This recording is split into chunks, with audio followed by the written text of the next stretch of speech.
Does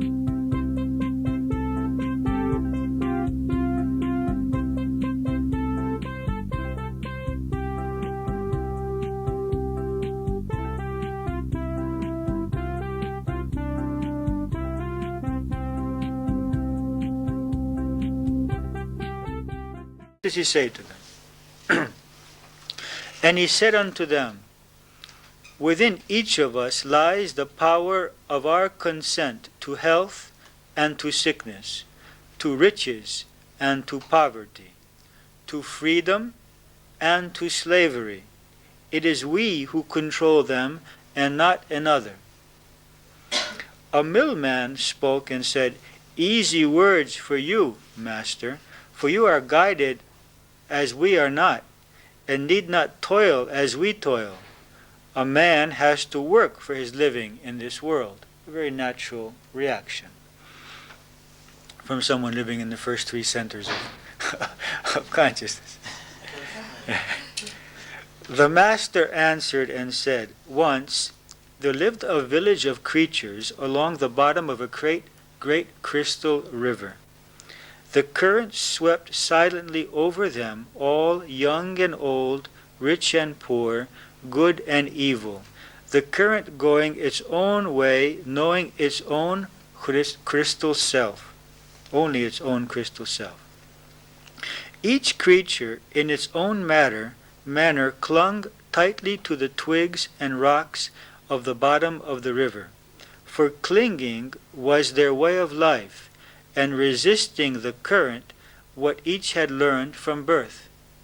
So we have this river, which is time, which is life, which is God's plan, which is flowing over these beings. And these beings, from the moment they are born, are taught to not trust the river and the movement and the pressure which is giving, and to hold on to whatever they can find at the bottom of the river.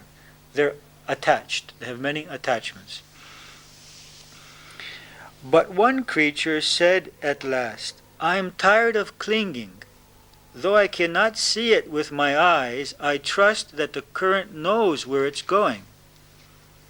I shall let go and let it take me where it will. Clinging, I shall die of boredom. So here he's saying our first phrase, I want to be free. I'm tired of clinging. I'm tired of being dependent on persons and things outside of myself. The other creatures laughed and said, fool, let go, and that current you worship will throw you troubled and smashed across the rocks, and you will die quicker than boredom. But the one heard them not, and taking a breath did let go, and at once was tumbled and smashed by the current across the rocks. Now what do we do? This is a very natural result. When we do let go, we are tested. Are you really letting go? Or will you cling at the first moment of fear? At the first point when things are going a little bit difficult, you'll seek again to find someone else or something else to cling on to find your security. How sure are you that you want to be free? How sure are you that you trust in me, the current, this divine current of life? Yet in time, as the creature refused to cling, the current lifted him free from the bottom, and he was bruised and hurt no more. So the testing passed. And the creatures downstream, to whom he was a stranger, cried, see, a miracle, a creature like ourselves, yet he flies. See the Messiah, come to save us all. And the one carried in the current said, I am no more Messiah than you. The river delights to lift us free, if only we dare to let go. Our true mark is this voyage, this adventure. But they cried, miracle, miracle, all the while clinging to the rocks. And when they looked again, he was gone, and they were left alone making legends of a Savior. So the message here is that the river of life, this divine flow, is just waiting to liberate us. We mentioned last week about the bird in the room. When a bird comes into the room, we want to liberate it, to catch the bird and put him up. But because he does not trust us, the bird starts to hit himself against the walls on the ceiling and bruises himself. He even could create great harm to himself because he does not trust our motives of wanting to free him. And the idea here is that life wants to free us from our ignorance and our attachment, which is a result of the ignorance of our true self, of this power which is within us, and this immortality which is within us.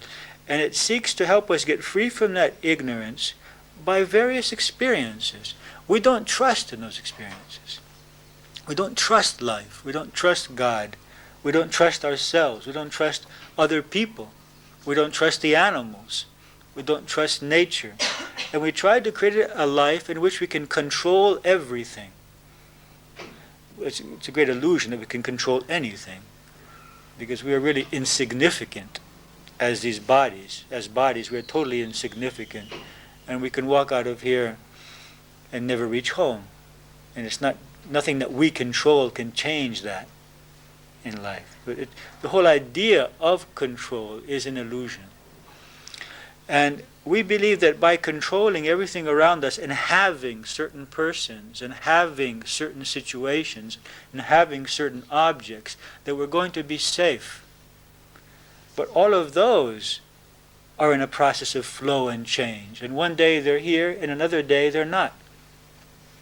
And even if they are permanent, we fear that they are not. And rather than enjoying what we have, we fear losing what we have. So the message here is that by having faith and letting go, this power, this divine essence, whatever it is, life, whatever you want to call it, will free us. But the first phrase for this week is, I want to be free. I want to get free from these addictions, from these attachments, from these weaknesses, from these fears, or from this anger or jealousy, or whatever is bothering us. I want to get free. I decide to get free. Now, this is not as simple as it may appear. One would say, why do I have to say I want to get free? Everyone doesn't want to get free. Everyone wants to be free. It's not true. After about 24, 25 years of doing this kind of work at these seminars, I have realized that a part of us wants to get free, but there's another part that doesn't.